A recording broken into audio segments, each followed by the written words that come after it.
Salut l'ami et bienvenue sur la chaîne Jeux en Carton. On se retrouve aujourd'hui pour un nouvel épisode des revendus, donc les jeux que j'ai revendus récemment. Je t'explique pourquoi est-ce que je les ai vendus, bref. N'hésite pas à me dire toi d'ailleurs si tu as revendu récemment des jeux, si jamais il y en a certains que tu as acheté, que tu as revendu directement dans la foulée, ça, je sais que ça peut arriver, ce type de désillusion, allons-nous dire, ou alors simplement des jeux que tu as revendus parce que tu y as suffisamment joué et qu'ils ne sortaient plus, tu avais besoin de place, bref. N'hésite pas à me glisser là-dessous ce type de jeu-là, voilà, que tu as revendu récemment. Le dernier que tu as revendu, n'hésite pas à me le dire, qu'on en discute. Et avant de démarrer, je remercie tous ceux qui sont abonnés au Ko-fi. Donc toutes ces personnes-là et toutes celles qui ont participé de manière spontanée ont une chance donc de remporter le jeu Skyrim et le jeu Return to Dark Tower en VO. Donc n'hésitez pas à aller checker la page du Ko-fi, c'est en description et on commence maintenant.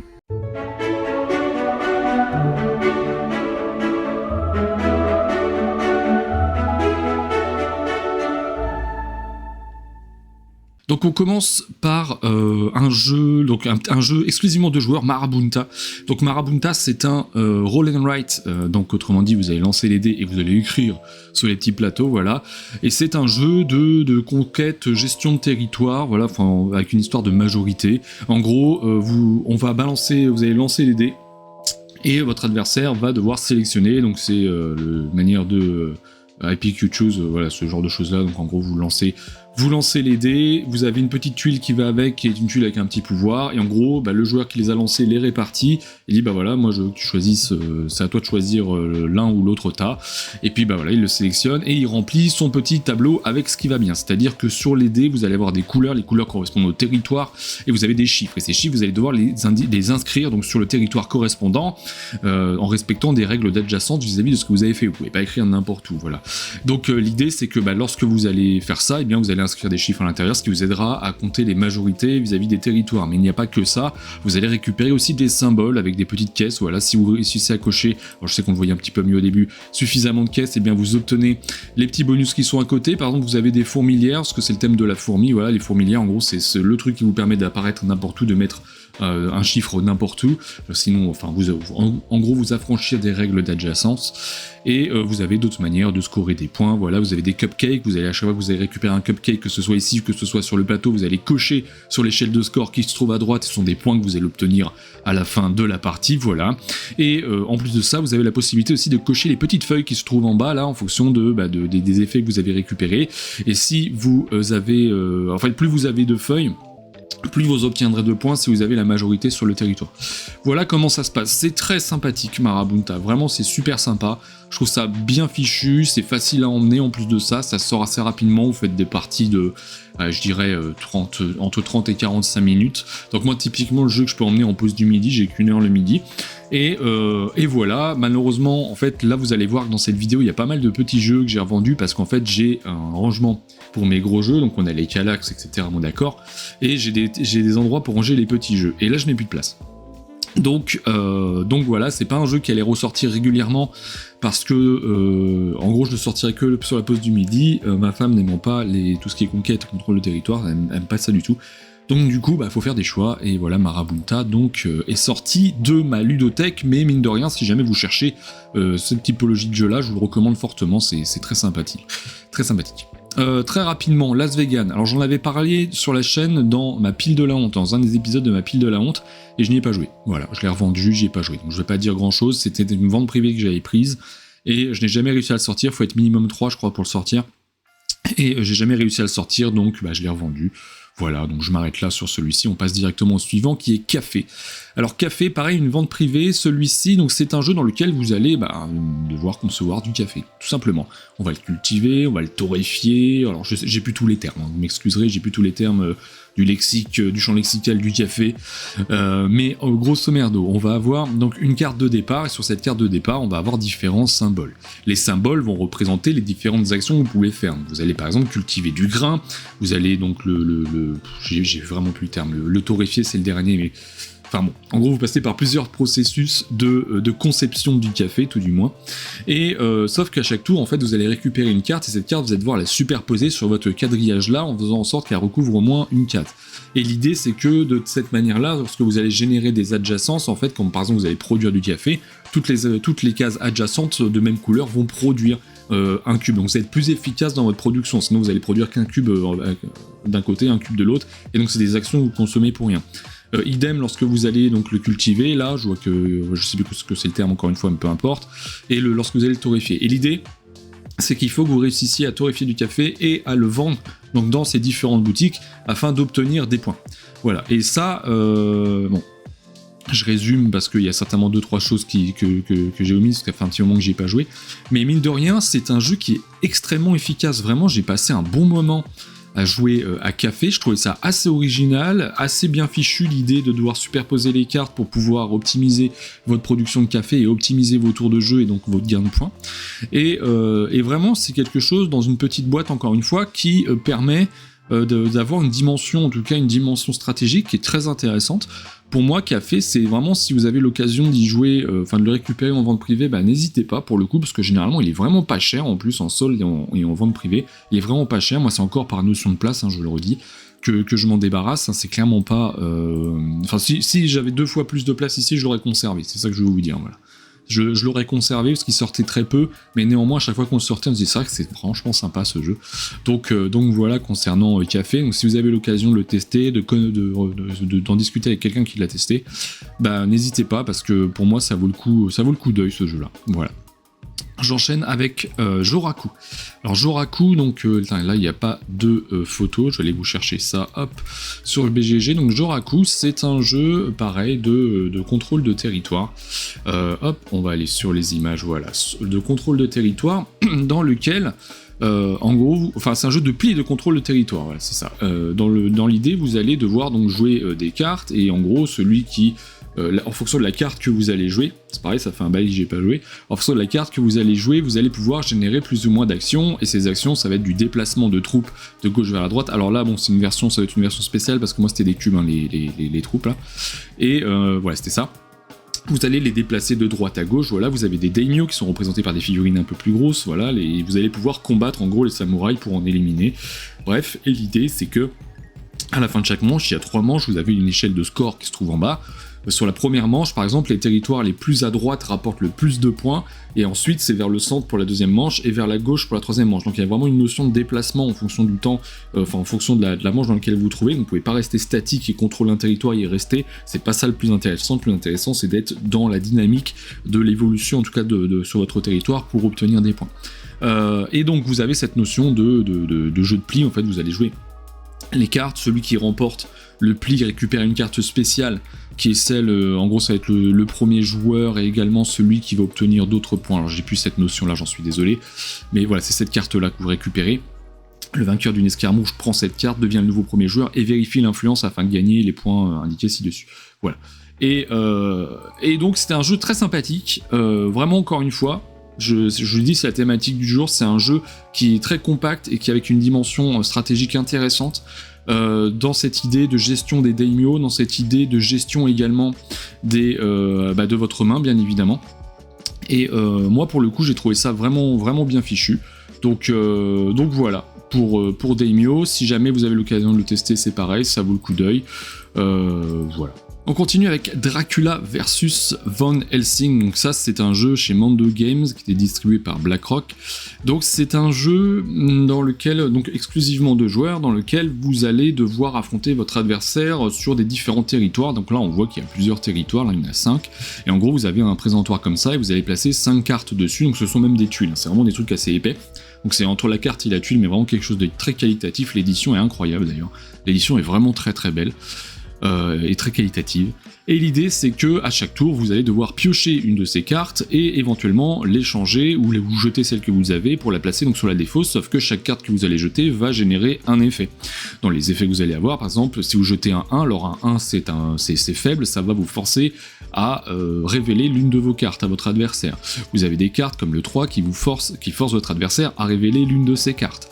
Vous avez la 4 qui permet d'intervertir 2 cartes, parce que quelle est l'idée ? L'idée c'est d'affronter votre adversaire en face à face. Donc, par exemple la carte la plus à gauche affrontera la carte la plus à droite de votre adversaire sur le territoire. Le but c'est que donc c'est Dracula contre Van Helsing. Dracula son but va être de convertir sur un territoire 4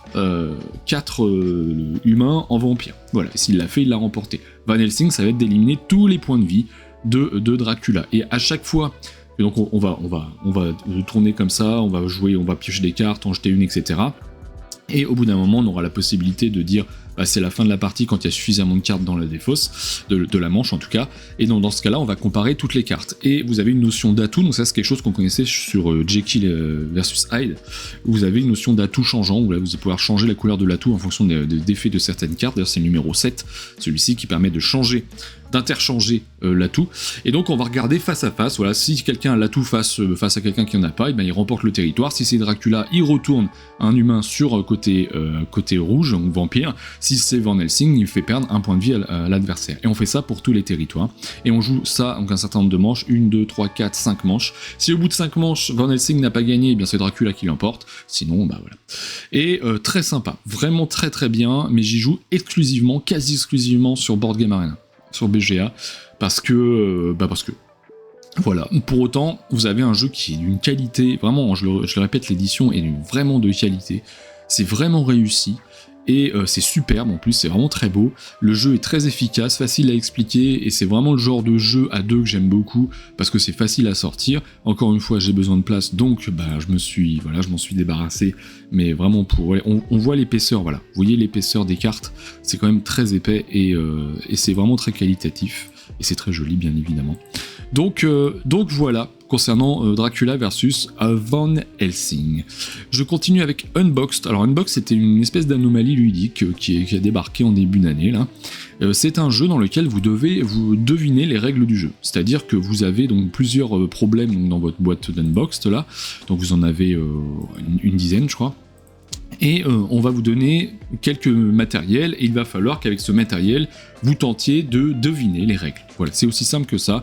Enfin, aussi simple, évidemment, il y a de la complexité dans la manière de deviner, mais vous avez vraiment un indice qui est donné dans le livret, et du matériel, et en fait, en coopération, eh bien, vous tentez de deviner comment est-ce que ça marche, vous faites fonctionner le jeu, voilà, avec les règles que vous pensez avoir devinées, et à la fin, eh bien, vous avez quelques questions à répondre pour savoir si vous avez bien compris. Voilà comment ça marche. Alors c'est très sympathique, mais bon forcément il n'y en a pas beaucoup dedans, donc ça c'est un peu décevant pour le coup, il n'y a pas beaucoup de problèmes à l'intérieur, enfin pas beaucoup de choses, de jeux à deviner. Donc ça passe assez vite mine de rien. L'idée c'est que en fait vous allez pas empiler les parties pour une raison très simple, c'est que vous n'avez pas envie de consommer la totalité du jeu trop rapidement. Ça c'est quand même un truc qui est un peu dommage, mais voilà, c'est des choses qui arrivent. Et les jeux que vous allez deviner sont finalement très simples. Attention, on n'est pas en train de deviner un Lacerda, là. On n'est pas là-dessus, on est vraiment sur un truc très simple de logique. Voilà, c'est sympathique à jouer. Maintenant, c'est un peu difficile d'imaginer. En gros. C'est-à-dire que si vous y avez joué chez quelqu'un, vous avez déjà la moitié du jeu, donc vous n'allez pas l'acheter pour faire les quelques soucis, enfin les quelques jeux à deviner.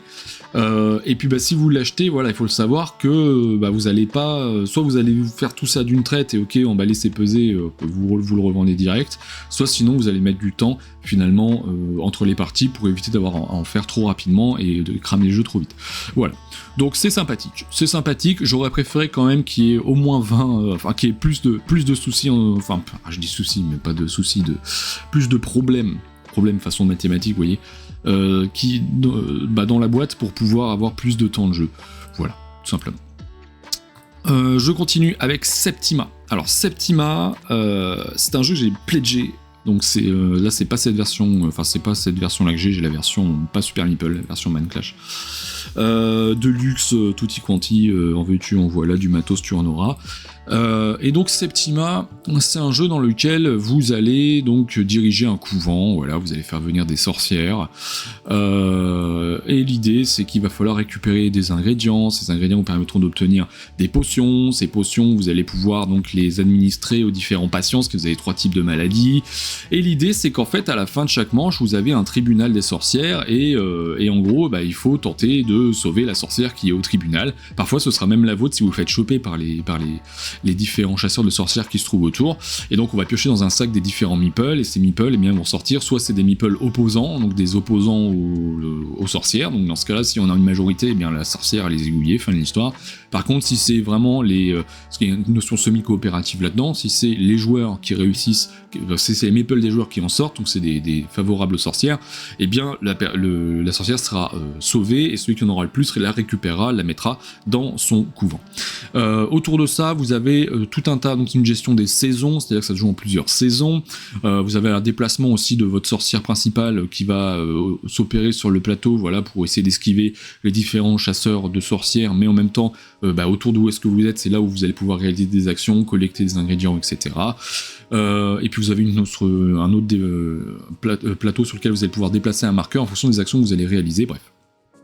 J'en ai parlé fin d'année dernière dans ma vidéo Top Flop 2023. Pour moi c'était le plus gros flop de l'année Septima. À tel point que, en fait, j'ai sorti le jeu et j'avais commencé à y jouer en solo et je trouvais ça long et pénible, vraiment pas très intéressant. Je commence souvent par jouer en solo pour m'approprier le jeu avant de le présenter à d'autres personnes, bien évidemment. Mais il y avait ça, et donc le matos c'est incroyablement beau et superbe dans sa version de Deluxe, vraiment c'est assez incroyable tellement c'est beau. Mais le jeu est relativement plat, quoi. Vraiment c'est très plat, il se passe vraiment pas grand chose, c'est de la répétition, qu'on joue des cartes de notre main pour choisir l'action qu'on va faire, éventuellement si avec une autre sorcière on réussit à faire la même action, il y a une notion de synergie, donc ça veut dire qu'on va augmenter l'action mais on va attirer un peu plus l'attention sur nous, donc les chasseurs de sorcières vont tenter de venir nous choper, bref, mais c'est très répétitif Septima. Il n'y a pas beaucoup de notions de logique vis-à-vis de l'aléatoire, notamment de la pioche que vous allez faire dans le sac lors des phases de tribunal. Vous piochez dans le sac en fait ces meeples, ce fameux meeple. Des fois vous avez beau l'avoir blindé le sac, vous n'avez pas de chance et finalement c'est pas vous qui avez la majorité. Et donc en gros le fait d'avoir blindé le sac ça a pris quelques actions, sauf que ces actions n'ont servi à rien parce que du coup vous avez sorti des meeples du sac qui ne sont pas forcément les vôtres. Et donc dans ce cas-là, eh bien vous avez passé une manche à faire pas grand-chose, qui vous a pas servi à grand-chose et être déjà en retard sur le jeu. Bref, je trouve que c'est un jeu qui a été totalement vampirisé par son thème, qui est très beau, encore une fois, c'est vraiment bien exploité matériellement parlant. Par contre, le jeu en lui-même, il est d'une platitude absolue. Et c'est franchement dommage. Je m'étais dit, il faut que je le ressorte parce que vraiment, je trouve ça vraiment trop con, quoi. Mais vraiment, je trouve ça vraiment con d'avoir un jeu aussi magnifique, aussi beau, voilà, avec une thématique très présente comme le font les Mind Clash. Il y a des Mind Clash qui sont superbes en termes de gestion thématique mécanique. Mais j'ai pas réussi à le ressortir parce que vraiment j'étais tellement déçu que j'ai jamais réussi à passer cette sensation, et voilà, donc Septima est désormais vendu. Et je vais terminer avec The Last Doge. Donc The Last Doge, très sympathique, je le spoil déjà, très sympathique jeu, belle surprise, une belle surprise. Là c'est de la place qu'il me fallait, voilà, donc ça je l'ai vendu, contrairement à Septima que j'avais vraiment pas aimé. Là c'est vraiment de la place qu'il me fallait. Donc The Last Doge, c'est un jeu pour ça va être 2 à 5 joueurs, donc j'en ai déjà parlé sur la chaîne. C'est un jeu dans lequel, donc c'est un jeu entre le memory et une notion de memory et de déduction. L'idée c'est que vous allez réaliser des actions pendant votre tour, et parmi ces actions, il y en a une que vous allez faire régulièrement, c'est celle de déplacer votre standy là d'une case à une autre. Vous avez un quadrillage qui est fait avec des tuiles face cachée, et lorsque vous vous déplacez, eh bien finalement vous allez regarder avant de vous déplacer, vous allez regarder 2 tuiles de tout le plateau, hop, vous les regardez, très bien, il y a un 6, il y a un 7, il y a un 2, enfin, peu importe, hop, et ensuite vous vous mettez sur l'une des deux et vous révélez l'autre. L'idée c'est que vous avez 2 tuiles de valeur 2, 3 tuiles de valeur 3, et etc. jusqu'à 7. Et il va falloir tenter de deviner, il y a un coffre au centre du plateau qui est sur l'une de ces tuiles, deviner sur quel numéro de tuile elle se trouve. Mais il n'y a pas que ça, parce que si vous réussissez, par exemple en regardant 2 tuiles, à regarder 2 tuiles de même chiffre, vous allez pouvoir en révéler une troisième. Alors, celle que vous allez retourner, il y aura peut-être une icône dessus qui donnera, donc ce sera un symbole qui permettra d'activer un effet. Donc par exemple piocher des cartes, par exemple infliger des dégâts à un adversaire qui se trouve à côté de vous, les dégâts étant le fait de leur faire perdre des trophées. Donc les trophées sont des points, en gros ce sont les points de victoire. Voilà. Et vous avez un deck de cartes aussi, donc vous allez piocher des cartes, voilà, dans ces cartes-là vous avez des actions, et ces actions c'est pareil, c'est hautement interactif dans le sens où vous avez des actions qui sont vraiment pour vous, mais des actions aussi, des cartes jaunes, qui sont des cartes qui vont vous permettre d'attaquer votre adversaire. Et en fonction de, voilà, si vous avez des cartes où vous dire vous allez infliger X dégâts à un adversaire qui est sur la même tuile que vous. Alors vous, si vous êtes sur un 5 et vous savez que votre adversaire est sur un 5, bim, vous sortez la carte, vous lui infligez des dégâts, il perd des points. Ce genre de choses là. Et donc ça donne vraiment quelque chose de très dynamique.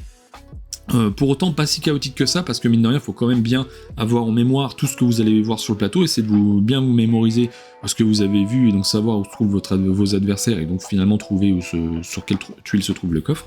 Et donc à la fin, lorsque le coffre a été révélé, ça donne 4 points à celui qui l'a révélé, et une notion de il faut s'échapper, et donc pour ça, il faut faire le parcours, on remet toutes les tuiles face cachée, il faut faire 2, 3, 4, 5, 6, 7, et hop, bim, vous êtes sorti, et si vous, pour chaque erreur que vous faites, vous allez perdre des points.